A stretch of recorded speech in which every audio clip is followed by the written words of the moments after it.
I do prefer having the sidearm that's going to be a revolver, because again, if we're in the situation where the stuff has really hit the fan and you're in full survival mode, you have to understand what your day is going to look like. It's not like you're going to be sitting around in your living room twiddling your thumbs all day, just trying to defend yourself if somebody shows up. What you're going to be doing is doing chores. You're going to be out doing gardening, working with the animals, doing repair work, mechanic work, things like that. You're going to be working on things and making things happen. And for that reason, I like to have a good, reliable weapon that I don't have to worry about too much. If I do get it, drugged through the dirt, or I fall in the creek and get mud packed all on it or something like that, I want to make sure that it's still going to be able to pull and fire, as to where I don't have that confidence in the automatics. And for sidearms, a lot of people have a lot of opinions about caliber. And when it comes to sidearms, the calibers that I really like are the 357 and the 45. I love the 45 because it's going to get them off you. If you hit somebody with a 45, the odds are very high it's going to knock them down and probably disable them and get them out of the fight. If you hit somebody in the knee with a 45, it's probably going to take them out of the fight. You can't really say the same for the other calibers. Like, I know 9mm and 40s are really popular, but you can't really say the same thing for those. And the reason that I like the 357 is it does pack a good punch. Again, it'll get them off you. If you're in a situation where you're having to defend yourself, if you hit somebody with the 357, it's probably going to get them off you. But also, with the 357, when you're practicing, plinking, doing whatever, you can actually you can use the cheaper 38 caliber ammunition in the 357. I know some people frown on that, but I've done it a lot and never had any problem with it. And it's just if you are going to go out and spend a couple hundred rounds, developing your skills, those 38 rounds are a lot cheaper than, say, 357 or 45 caliber rounds. So that's what I prefer on the sidearms. And for the range weapons or long range weapons, that's something you need to put a little thought into. Now, I like the 308. I like the 308 for a couple of reasons. Number one, it's got a good effective range. I mean, if you know what you're doing and you have some experience and some training, I mean, from 700 yards out, you can be effective with a 308.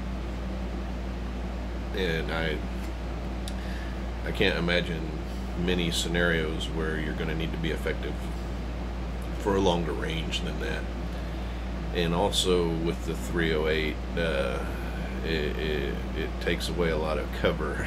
A 308 will go completely through an automobile and be deadly on the other side. A lot of weapons out there won't do that, but a 308 will. And again, with 308, I prefer just a good semi-automatic 308, maybe a 7-8 round clip, something like that. It's just a small, even a 4-round, 5-round capacity is fine. In my opinion, but I know a lot of people do like the automatics, and again, that's your preference. But so for a good long-range weapon, I do prefer the 308 calibers. When it hits, it has impact. It doesn't just pierce, but it'll knock them down. If you've ever been deer hunting with a 308 and you hit a deer with a 308, then you've seen the difference than what, say, like a 223 or something like that does to a deer. You've seen the difference. A 308 will spin them and drop them. 223 will pierce them and they'll run off, and you have to chase them down in the woods for an hour. So that's another reason where I do prefer the 308.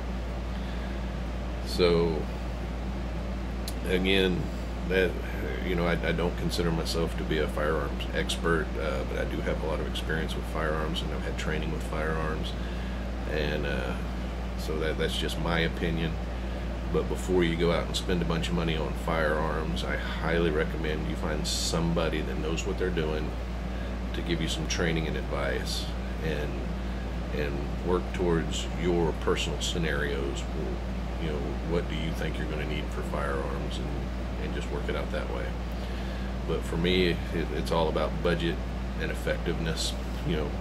Effectiveness per cost, I guess, would be a way to look at it. And I prefer to spend the least amount of money I can for the most value, so the most usefulness, which is again why I do prefer the revolvers for the sidearm as opposed to some of the automatics. Same thing with the long-range weapons, rifles. A basic .308 hunting rifle is and worst comes to worst, I mean, you can purchase an old Enfield .308 for next to nothing, and you just take a look at the barrel before you buy it. Just get a good look at it. But I've had some good Enfields that they're considered cheap garbage weapons, but it's the Enfields that I've experienced, you can maintain a 6-inch group at a couple hundred yards with them. I don't really think you need a whole lot more than that for basic defense. So that's just a little advice for those of you out there looking at purchasing weapons. But again, don't arm anybody that's not trained and that doesn't know how to use the firearms, because that's just begging for trouble. Alright, well, that's been my take on what's the best firearm.